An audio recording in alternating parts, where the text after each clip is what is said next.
tak berkata apapun. Dia hanya tertunduk. Aira berusaha menenangkan Widi dan mengajaknya masuk ke dalam. Bima dan Hilmi juga melakukan hal yang sama pada Alex. Aira duduk di samping Widi. Bima lalu berkata, "Begini Widi, Alex, yang sudah terjadi sebaiknya biarlah terjadi. Yang terpenting sekarang kalian kan sudah bertemu. Kalian maunya bagaimana?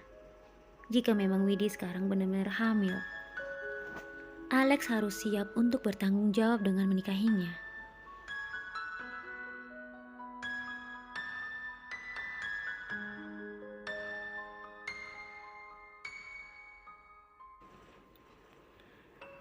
Alex masih terdiam. Bima kembali melanjutkan perkataannya. "Alex, apakah kamu tidak merasa kasihan dengan Widi? Dia harus menanggung beban ini seorang diri." Alex lalu berkata, "Seperti yang sudah aku katakan tadi, aku siap bertanggung jawab. Aku siap menikahinya." Mendengar perkataan Alex, semua tersenyum. Widi menangis terharu dalam pelukan Aira. Bima lalu berkata, "Kalau begitu, kamu harus menemui ayahnya. Minta Widi secara baik-baik. Bicarakan masalah pernikahan kalian."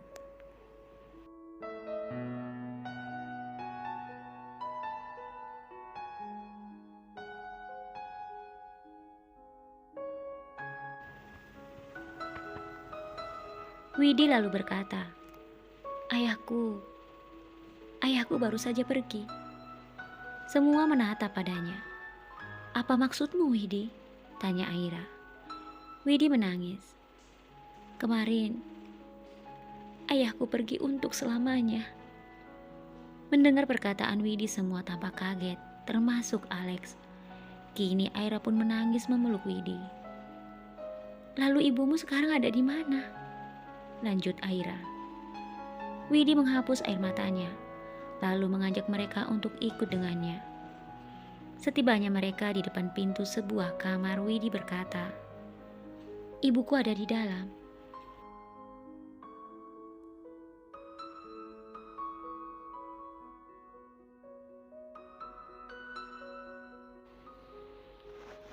Widi kemudian membuka pintu kamar tersebut. "Itu ibuku," kata Widi sambil menunjuk ibunya yang sedang berbicara seorang diri. Sesekali ibu Widi tertawa ataupun menangis. Widi kembali menangis. Aira yang merasa begitu prihatin kembali memeluk Widi. Bima, Hilmi, dan Alex hanya tertunduk. Widi kemudian kembali menutup pintu kamar ibunya dan mereka kembali ke ruang tamu. "Bagaimana Alex? Kapan kamu akan mengurus pernikahan kalian?"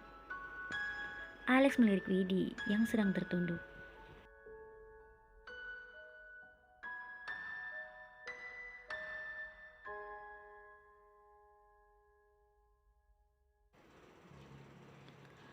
Alex lalu berkata, "Aku akan mengurus secepatnya." Bima, Hilmi, dan Aira tersenyum. Widi terlihat bahagia. "Baiklah Alex, jika kamu butuh bantuan, jangan sungkan untuk menghubungiku.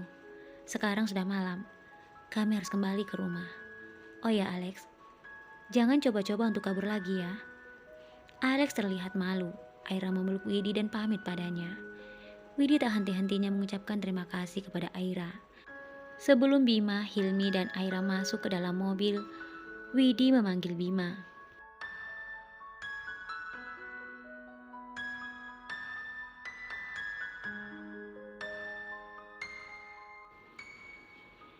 Bima, Hilmi, dan Aira segera menghentikan langkah mereka dan melihat Widi. "Terima kasih banyak Bima, atas semua yang sudah kamu lakukan untukku." Bima tersenyum, lalu menatap Aira yang juga tersenyum padanya, lalu kembali menatap Widi. "Iya, sama-sama Widi." Widi tersenyum. Setelah itu, Bima, Hilmi, dan Aira kembali pulang ke rumah. Di sepanjang jalan, Aira bersandar dalam pelukan Bima. Lagi-lagi, Hilmi menggoda mereka dengan menyanyikan lagu yang menyinggung Bima dan Aira.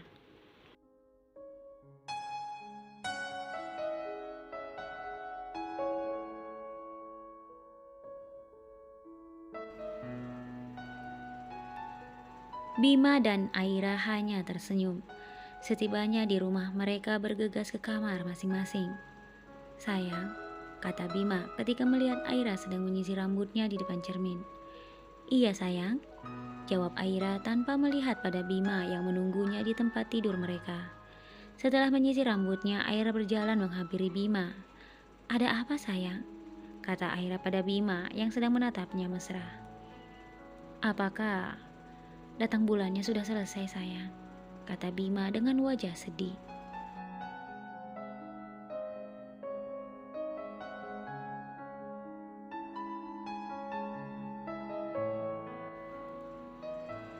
Aira tersenyum membelai wajah Bima. "Sebentar lagi sayang, sabar ya."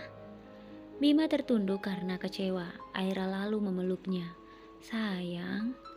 Bima bersikap manja pada Aira. "Mengapa lama sekali sayang?" Aira lagi-lagi tersenyum. "Tidak sayang, itu hanya perasaanmu saja." Malam itu Bima tidur dengan cepat. Aira menatap wajah Bima sambil terus membelainya. Ada perasaan sedikit bersalah karena Aira belum bisa memenuhi apa yang Bima inginkan. Namun itu adalah hal yang wajar. Itu bukan kesalahan Aira.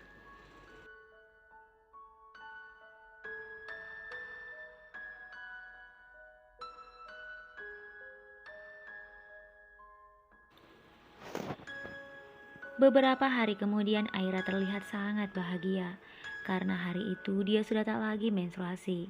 Dia pun merencanakan sesuatu, yaitu ingin memberi kejutan kepada Bima. "Sayang, malam ini kamu pulang cepat kan?" kata Aira melalui telepon. Bima yang saat itu berada di kantor berkata, "Sayang, aku minta maaf. Mungkin aku sedikit terlambat. Sebaiknya kamu tidur saja dulu. Jangan menungguku. Oh ya, sayang, aku ingin mengatakan sesuatu. Aku sangat mencintaimu."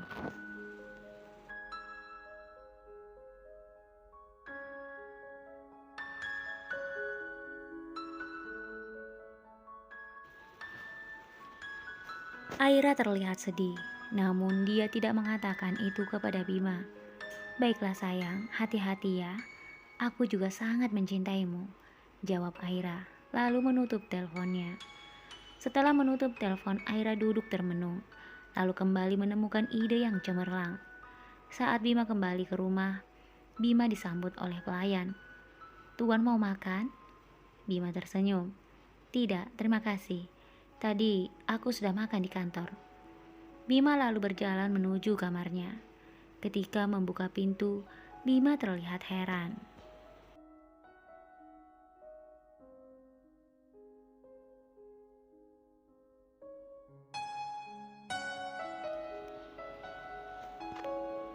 Tak jauh dari pintu, lilin berjejer rapi menyambutnya. Tak hanya di situ, di beberapa sudut ruangan kamarnya pun terdapat beberapa lilin. Ada yang sedikit berbeda pada aroma di kamarnya itu, dan ternyata aroma itu berasal dari kelopak bunga mawar yang sudah ditaburkan di antara lilin cantik yang berjejer rapi. Bima berjalan hingga menuju ke tempat tidurnya. Di atas tempat tidurnya, Aira sudah menantinya dengan baju tidur yang begitu indah dan cantik, membuat Bima semakin terpesona.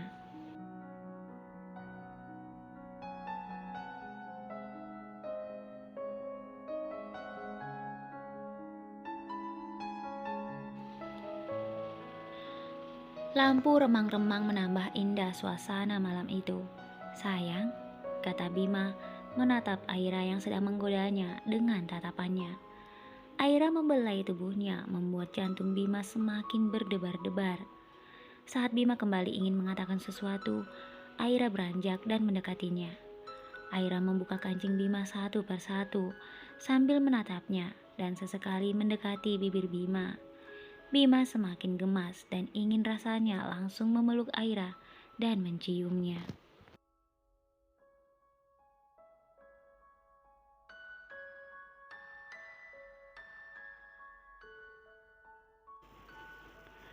Namun hal itu tidak dia lakukan. Dia membiarkan Aira memulai permainan itu. Bima sangat tahu Aira begitu pandai dalam permainan tersebut. Setelah membuka baju Bima, Aira membelai dan mencium wajah, leher, dada hingga perut Bima. Bima hanya bisa memejamkan mata, menikmati sensasi yang dia rasakan. Ternyata di luar dugaan, Aira menunjukkan sesuatu yang membuat Bima semakin kagum. Aira menari dengan lihai di depan Bima.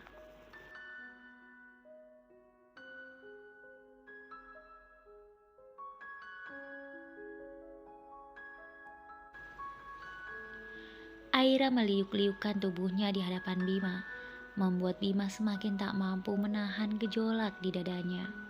Bima menarik tangan Aira dan menghujaninya dengan ciuman. Tangan Bima menjelajahi tubuh Aira dengan sentuhan-sentuhan lembut, ditambah lagi dengan kecupan-kecupan bibir Bima di setiap bagian tubuh Aira. Bima merebahkan tubuh Aira dan menindihnya, lalu kembali menghujaninya dengan kecupan. Tapi tak lama kemudian, Aira kembali mengambil alih permainan itu.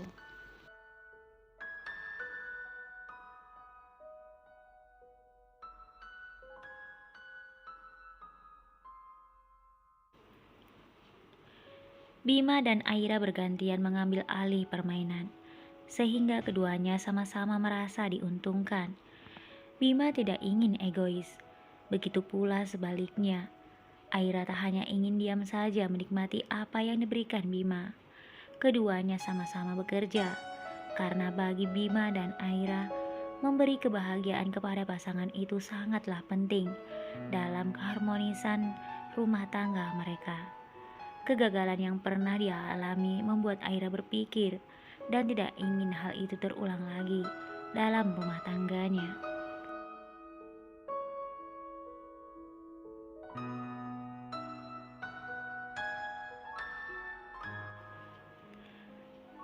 Akhirnya malam itu Bima merasakan yang namanya surga dunia yang sesungguhnya. Bima dapat merasakan betapa nikmatnya lembah milik Aira. Aira yang sudah sangat lama tidak melakukan itu, sesekali meringis kesakitan. Hal itu mengundang tanya pada diri Bima. Sayang, kamu merasakan sakit juga? Bukannya, kata Bima sambil mengatur kecepatannya. Aira yang memejamkan mata tak menjawab pertanyaan Bima. Dia hanya mencubit dengan Bima dengan keras, membuat Bima tersenyum.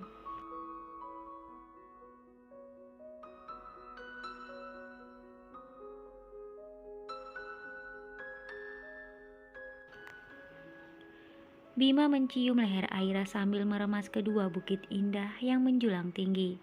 Bima memacu kecepatannya sambil memandang wajah Aira yang juga sedang memandangnya. Setelah merasa nyaman, Aira mengambil alih permainan membuat Bima meringis. Bukan meringis karena kesakitan, melainkan karena kenikmatan yang dia rasakan. Permainan itu berlangsung cukup lama. Keringat mengalir dari tubuh keduanya.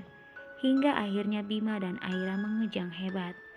Aira terlihat meremas spray dengan kuat.